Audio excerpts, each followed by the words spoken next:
Are you affirming that you think President Trump is a fascist? We are even more prepared than the previous war.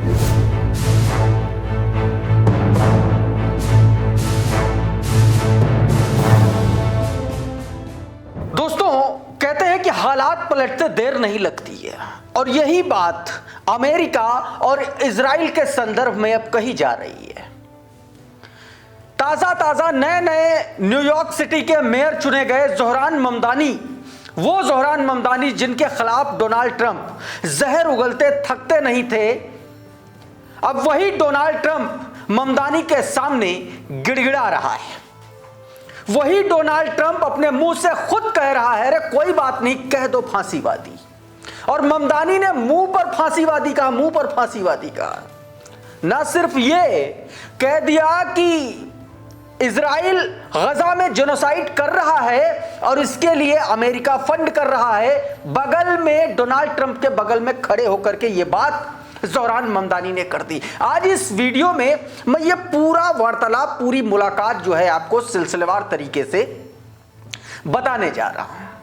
आपको यह भी बताऊंगा कि गजा को लेकर के नया बयान नेतन्याहू की तरफ से क्या आया है, और खास तौर पर सऊदी अरबिया के परिप्रेक्ष्य में। आपको पता है अभी कुछ दिन पहले ट्रंप और सऊदी अरब की मुलाकात हुई, आप विस्तार से आगे इसमें बताएंगे। क्या टर्की पर भी हमले की फिराक में है बेंजामिन नेतन्याहू, इस पर भी बात करेंगे।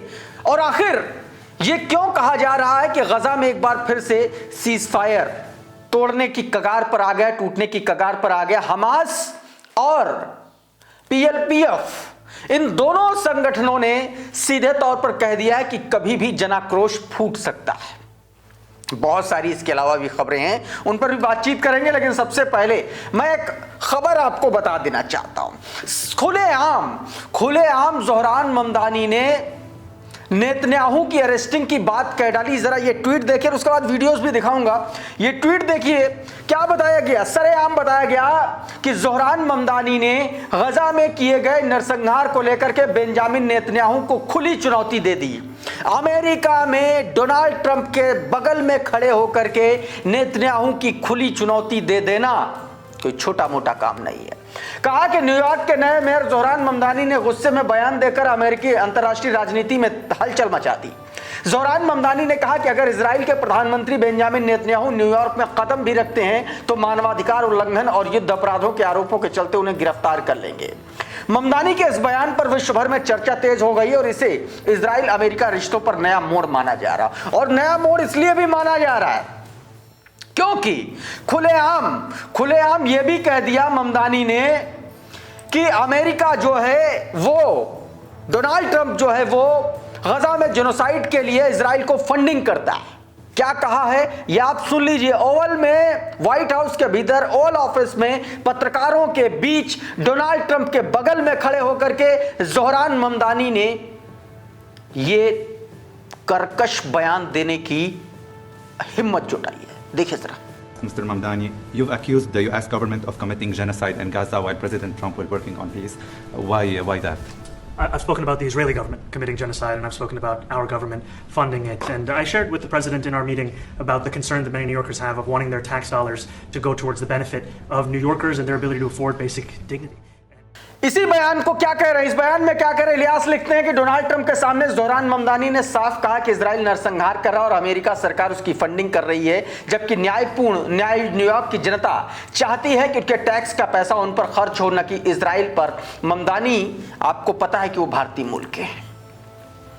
ड्रॉप साइट क्या कर रही है, ड्रॉप साइट देखे बहुत रिलायबल साइट है, वहां से ट्विटर हैंडल आया, उसने भी क्या कुछ कहा देखिए आपकी स्क्रीन पर। बताया कि mayor elected Zohran Mamdani, I have spoken about the Israeli government committing genocide and I have spoken about the government funding it. साफ वही बात कह दी, जेनोसाइड को लेकर के बताया, और गवर्नमेंट, उनकी सरकार जो है उसको फंडिंग कर रही है। ट्रंप कह रहा है, I think he is different than your typical guy, I think you have a chance to really make New York great. अपनी बात पलटता हुआ, सकपकाया हुआ नजर आ रहा है, इधर उधर के बयान देता हुआ नजर आ रहा है डोनाल्ड ट्रंप। और वहीं पर एक मेयर की हैसियत वाला व्यक्ति बगल में खड़े होकर के डोनाल्ड ट्रंप अमेरिका के राष्ट्रपति के बगल में खड़े होकर के उसको आईना दिखा रहा है। यही बात कही गई दोस्तों। रिपोर्टर ने, देखिए एक और आपको वाकया सुनाता हूं। रिपोर्टर्स ने पूछा कि क्या आप डोनाल्ड ट्रंप को फांसीवादी मानते हैं? जोरान ममदानी ने तो टूक कहा, बोले यस मैं मानता हूं। देखिए जरा ये video. Clarify your answer to Stephen Nelson. He asked about your comment calling the president a fascist, and your answer was, both President Trump and I have been clear about our positions and our views. Are you affirming that you think President Trump is a fascist? I've spoken about. That's okay. You can just say yes. Okay. All right. Okay. It's easier. It's easier than explaining it. I don't mind. खुलेआम फांसीवादी कह देना ये अपने आप में दोस्तों बड़ी बात है। ये देखिए जरा ट्वीट देखिए, अंकित कुमार अवस्थी क्या लिख रहे हैं। न्यूयॉर्क सिटी के नए मेयर जोहरान ममदानी राष्ट्रपति ट्रंप से मिलने व्हाइट हाउस पहुंचे। रिपोर्टर ने पूछा क्या आप ये मानते हैं कि राष्ट्रपति ट्रंप फांसीवादी हैं? ममदानी जवाब देने वाले ही थे कि ट्रंप हंसते हुए बीच में बोल पड़े, बोले कि हाँ बस हाँ कह दीजिए, समझने से आसान है, मुझे बुरा नहीं लगेगा। बुरा लगेगा तब जब आप नहीं होंगे, क्योंकि आप हैं, आप वही कर रहे हैं। और जोहरान ममदानी तो पहले दिन से वही बात बोल रहे हैं और साफ साफ बोल दिया कि हाँ आप हैं, सीधे सीधे। और इतना ही नहीं, बगल में खड़े होकर डोनाल्ड ट्रंप को राजनीति सिखाती है। जोहरान ममदानी ने साफ साफ कहा कि न्यूयॉर्क में काम करने वाले जो लोग हैं वो पीछे छूट गए हैं। दुनिया के सबसे अमीर शहर में हर 5 में से 1 आदमी ट्रेन या बस के लिए $2.90 नहीं दे सकता। जैसा कि मैंने आज ट्रंप से कहा, अब समय आ गया है कि उन लोगों को हमारी पॉलिटिक्स के केंद्र में लाना चाहिए। और डोनाल्ड ट्रंप बैठे बैठे सुनते रहे। देखिए जरा। And what we found time and again is that working people were left behind in the politics of our city. And what we're looking to do is put those people right back at the heart of our politics so that we don't have a situation where we're in the wealthiest city in the history of the world and yet 1 in 5 can't even afford $2.90 for a Metro card. अच्छा, इतना ही नहीं, Donald Trump पर double attack हो चुका।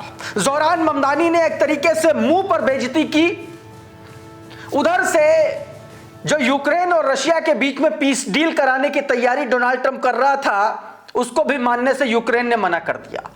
Zelensky ने साफ साफ मना कर दिया, कहा कि आपकी स्क्रीन पर देखिए, ये ट्वीट देखिए, कहा कि यूक्रेन के सुप्रीम लीडर ज़ेलेंस्की ने ट्रंप की शांति फॉर्मूले को खारिज किया। बोले यह यूक्रेन की गरिमा संप्रभुता के खिलाफ रूस के साथ युद्ध और भड़कने की आशंका।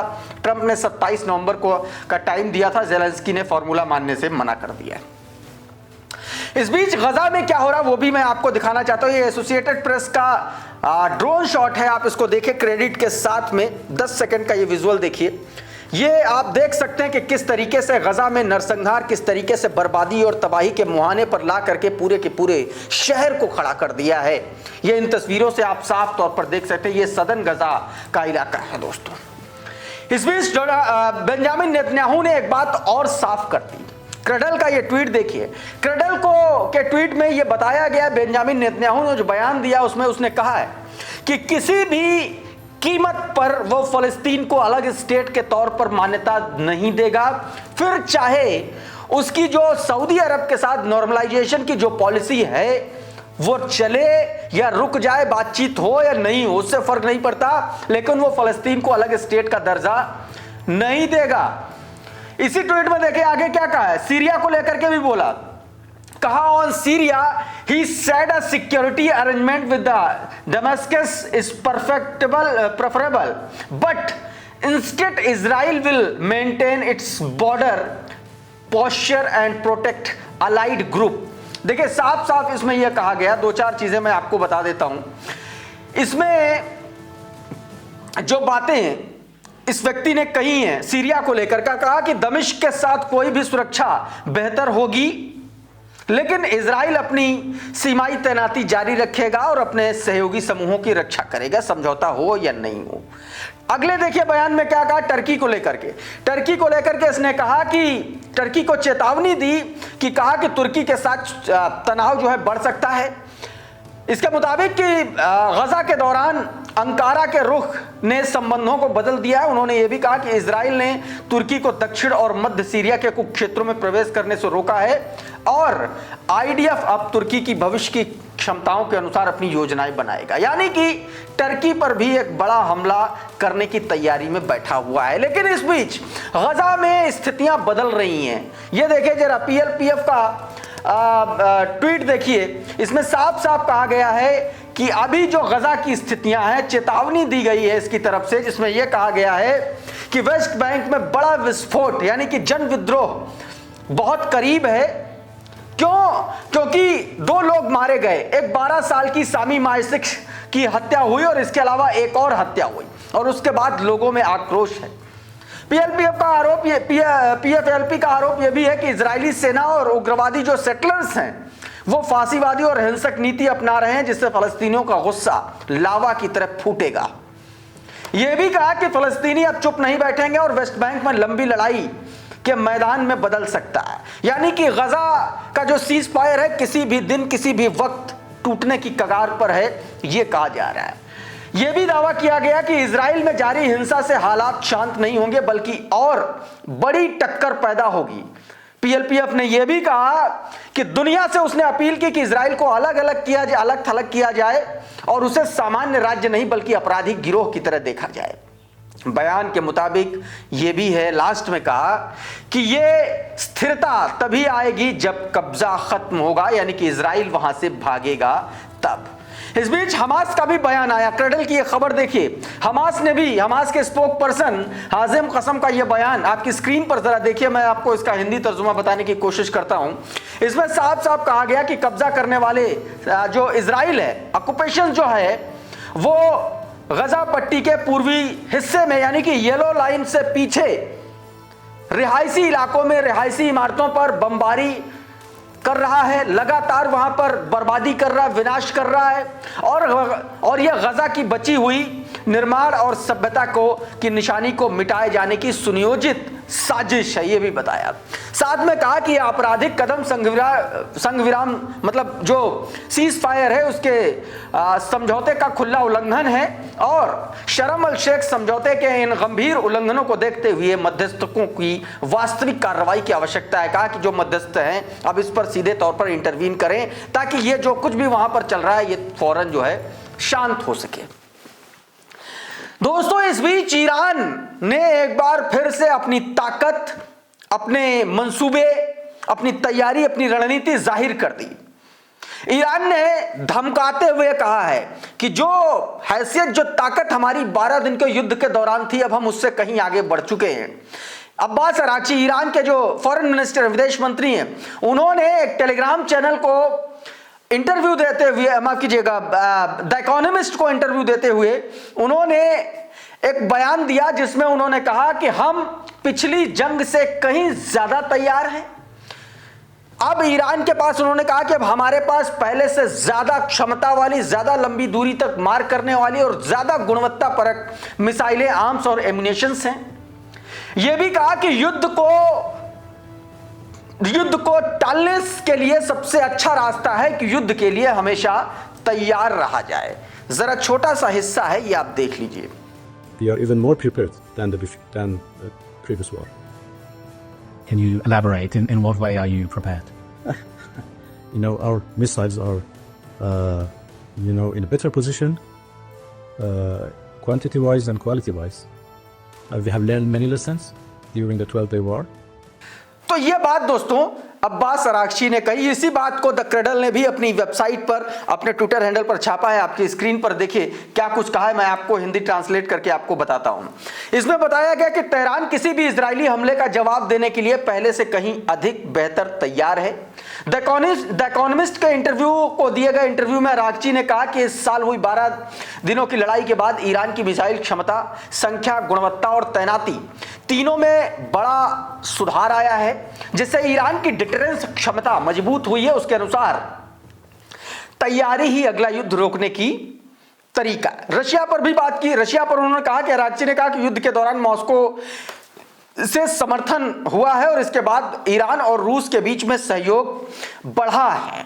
दोस्तों ये सवाल इसलिए भी इंपॉर्टेंट है क्योंकि खबरें ये निकल के आ रही हैं कि रशिया जो है वो सीधे तौर पर ईरान को परमाणु शक्ति के तौर पर स्टैब्लिश करने के लिए बहुत हेल्प कर रहा है, बहुत मदद कर रहा है। इस तरीके से खबरें निकल के सामने आ रही हैं। परमाणु वार्ता पर रुख पर भी इसने बोला, देखिए बताया क्या, अरागची ने बोला कि न्यायपूर्ण और संतुलित समझौते के लिए वो तैयार हैं अमेरिका से, लेकिन अमेरिका के दबाव को वो स्वीकार नहीं करेंगे और यूरेनियम का एनरिचमेंट शून्य नहीं करेंगे किसी भी कीमत पर। यह बात कही गई है। तो दोस्तों अभी के इस वीडियो में बहरहाल इतना ही। बहुत बहुत शुक्रिया, बहुत बहुत धन्यवाद। आप जुड़े रहिए आपके अपने channel the conflict lens TCL के साथ। नमस्कार।